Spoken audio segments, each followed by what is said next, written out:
lycée agricole des Arcs-sur-Argent, il est temps de faire chauffer les neurones.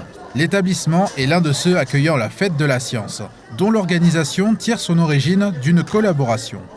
Nous, en tant que coordination départementale, on se déplace tout au long de la Fête de la Science, donc du 6 au 16 octobre, sur les événements qui sont organisés par les établissements scolaires à destination d'autres scolaires ou du grand public. L'organisation s'est faite à partir d'une rencontre avec l'association Gulliver, qui nous a parlé de la Fête de la Science. Je me suis dit que c'était une opportunité pour nous d'utiliser les connaissances qui sortaient du cours d'informatique, du cours de biologie, du cours d'éducation socio-culturelle, de les mettre en œuvre à destination d'un public. Et avec le thème de cette édition, ce ne sont pas que les muscles du cerveau qui vont être stimulés. Cette année, la thématique nationale de la Fête de la Science, c'est sport et sciences. Et le lycée agricole des Arcs-sur-Argent a tenu à s'emparer de cette thématique pour parler de sport et de neurosciences. Pour garantir l'apprentissage en s'amusant, les organisateurs n'ont pas manqué de variété quant aux ateliers proposés. Entre autres, il y a séance de relaxation, quiz collectif et même un escape game. Moi, je suis sur une activité de relaxation. Il y a des classes de 5e qui viennent et on les fait un peu s'amuser. Souvent, il y a beaucoup de questions en rapport avec la science et le sport. On a décidé de mettre en place un Kahoot, donc un jeu sur Internet avec 20 questions sur le sens de l'équilibre pour apprendre aux 5e que l'équilibre est un 6e sens. On a caché des parties du corps comme la moelle épinière, le cerveau, etc. pour mettre en mouvement un squelette qui la fera sortir.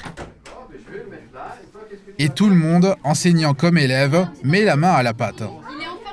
La base, c'était la contraction musculaire. Je voulais faire un atelier autour de la contraction musculaire.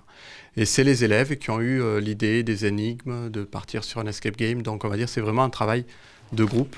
Les élèves sont autant acteurs, participants et on va dire metteurs au point pour que l'atelier se passe correctement. Les élèves, ils ont pris connaissance, on leur a demandé s'ils adhéraient ou pas au projet de la Fête de la Science. Et ensuite, on leur a donné le cadre et on leur a dit allez-y, vous construisez et nous, on jalonne avec vous. Tout pour célébrer l'union de la tête et des jambes, qui sont plus étroitement liées qu'on pourrait le croire.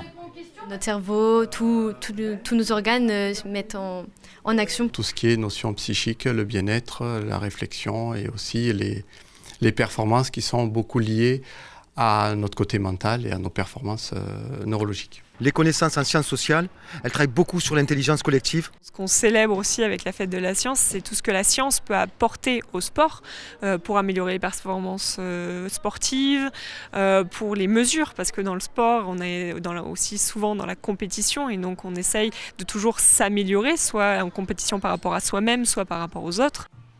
Le succès est au rendez-vous pour les enfants participants et le partage du côté des organisateurs semble tout aussi gratifiant. C'était très exaltant de la préparer. Ça permet de travailler avec mes collègues de bio, de sciences physiques, d'informatique, ensemble, de décloisonner les connaissances et de travailler dans la transversalité et de créer une dynamique dans ces deux classes et dans le lycée qui touche son territoire. Le savoir devient vivant.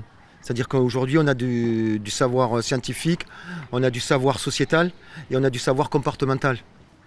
C'est tout ce que j'aime. Et je vois l'enseignement comme ça. Et nos élèves, ils ont choisi la vie professionnelle, donc ils ont quand même une appétence à être actifs, à apprendre en faisant et en retransmettant ce qu'ils ont vécu et appris. Une façon de briser les frontières qui correspond à la philosophie de la Fête de la Science et qu'elle compte bien perdurer au fil de ses prochaines éditions.